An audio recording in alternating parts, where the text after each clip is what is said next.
Hi everyone! Welcome back or welcome to this channel.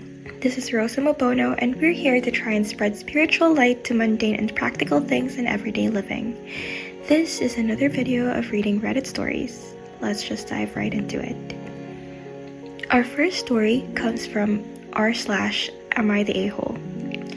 Am I the a-hole for refusing to host Easter dinner if nephew is invited? Throwaway because wife knows my account. I, 37, and wife, 35, have been arguing about this all week. Our nephew, 22, has always been troubled, even though sister-in-law, 44, and brother-in-law, 48, have always treated him well. Some examples of his unsettling behavior. He was caught feeding one of brother-in-law's horses avocados, poisonous to horses, to make it sick. I have dogs and don't want him to hurt them as well. He demands to be called the names of two specific fictional characters. He believes he is these characters reincarnated. If you call him by his real name or refuse to go along with these delusions, he becomes aggressive. He carries around a plushie of one of these characters everywhere. There is a hole in the back. The hole is stained. I have tried not to jump to conclusions about what he does to that plushie and failed. It smells rancid, and honestly, just thinking about the thing makes me want to vomit. I have tried so hard to be patient for this quirks, as my wife puts it, but what really pushed me over the edge was an incident that occurred a few weeks ago. For context, wife has struggled with infertility for our entire marriage, and we had given up on having our own kid until we recently discovered she is pregnant. Given the fact that she's 35, we have been surprised and overjoyed. A few weeks ago, wife started randomly getting rude texts from nephew insulting our baby. One text implied that our baby would have FAS due to my wife's previous drinking problem, even though she has been sober for years. I wanted to call up that insensitive brat and tear into him, but wife insisted we gently let him know via text that we didn't appreciate his comments. When he kept going and my wife started crying, I called sister-in-law. She was able to shut him down and get him to apologize. I have no idea what the heck got into him, but I suspected it has to do with his hatred of women. Wife believes that he may be on the spectrum, have undiagnosed mental illness, and that he needs to be treated patiently. I think he has been coddled his entire life and it has only made him worse. I think if someone doesn't put their foot down, his behavior will escalate into something dangerous. Here's where I may be the a-hole. Each year, wife and I host Easter dinner for her entire family. Wife has already forgiven nephew for the incident and is insisting we invite him so that he isn't isolated from his family, something she believes will worsen his behavior. I see her reasoning, but enough is enough. I refused. I said she is being a doormat like everyone else in the family when it comes to him, and that our man-child of a nephew can't just make her cry and get away with it with an empty apology. Some of my friends are saying that I am being controlling and that I can't stop her from seeing her own family. I feel like I'm going insane. Am I the a-hole?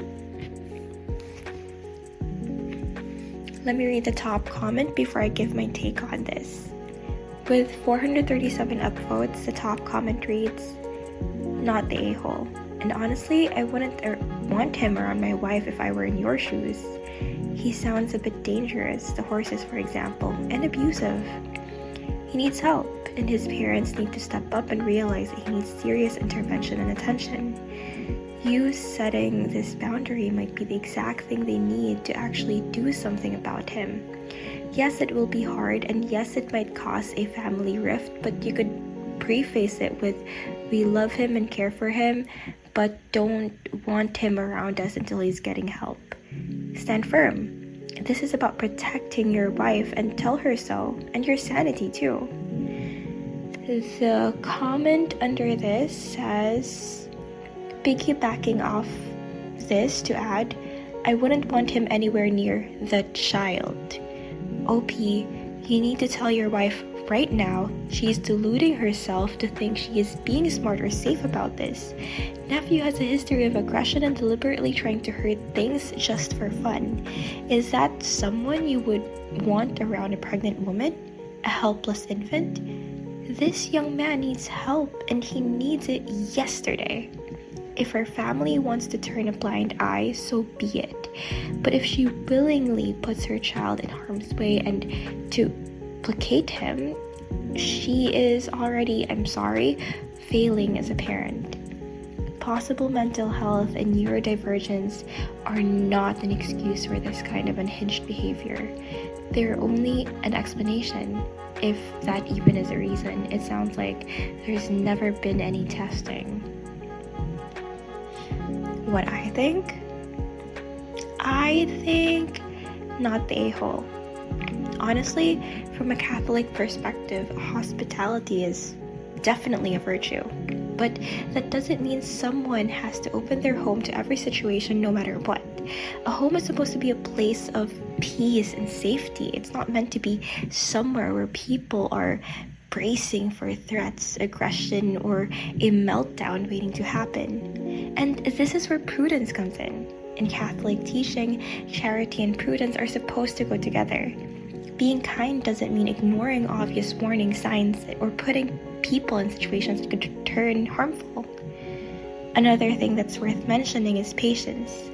Sometimes people hear, be patient, and think it means just putting up with anything. But even Pope Francis has pointed out that patience isn't the same as tolerating aggression or letting people repeatedly mistreat others.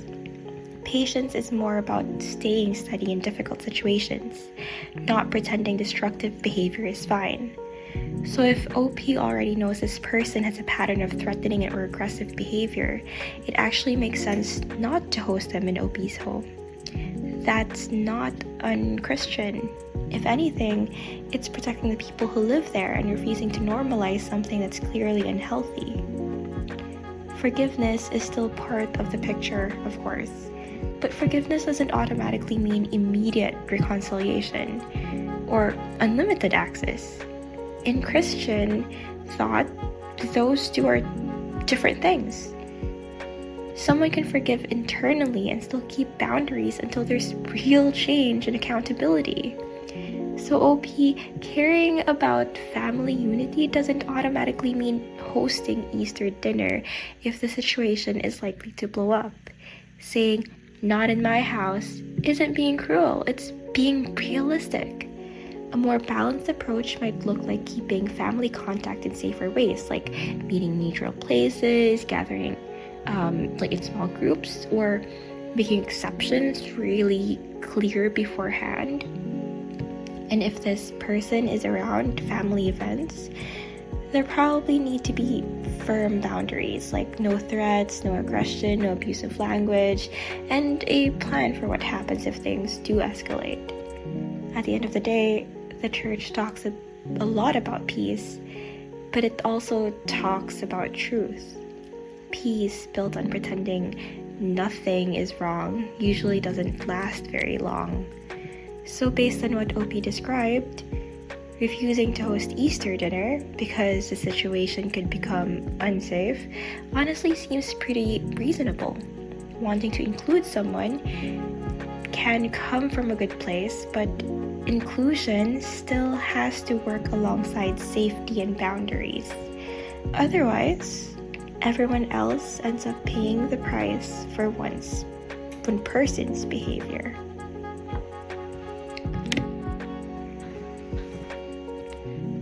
Our next story is coming from r/AmItheA. This was posted 3 years ago.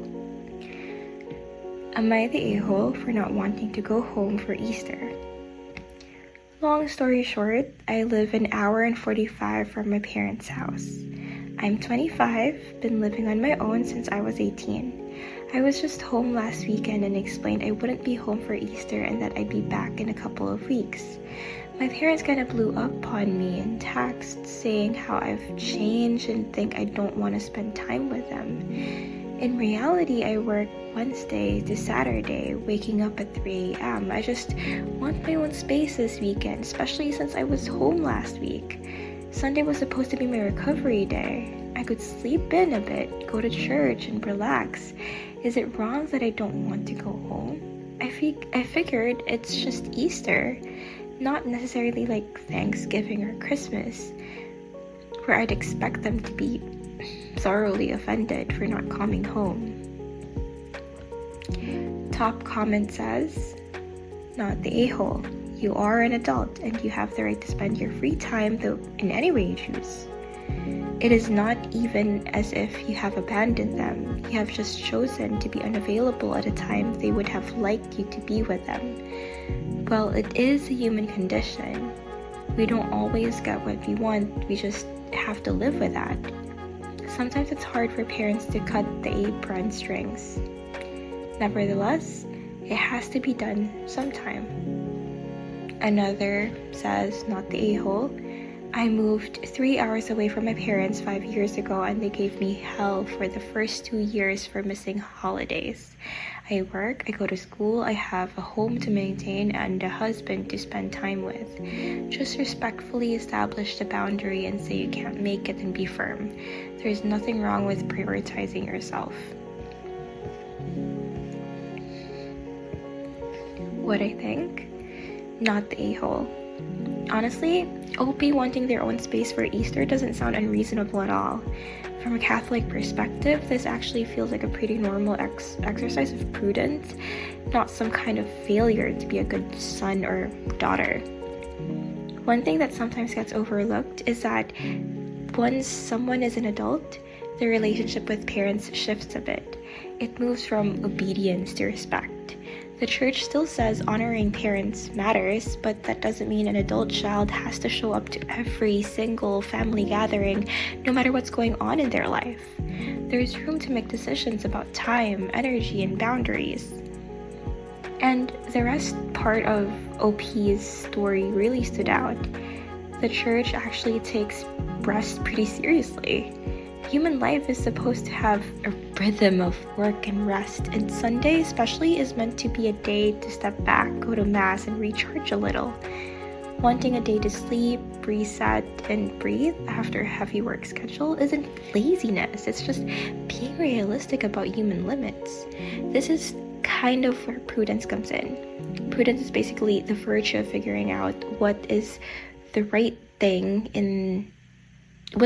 thing is in a messy, real-life situation. Sometimes the healthiest choice is saying yes to family time.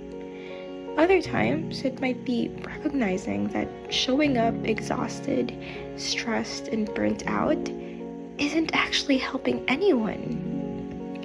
That said, respect for parents still matters too.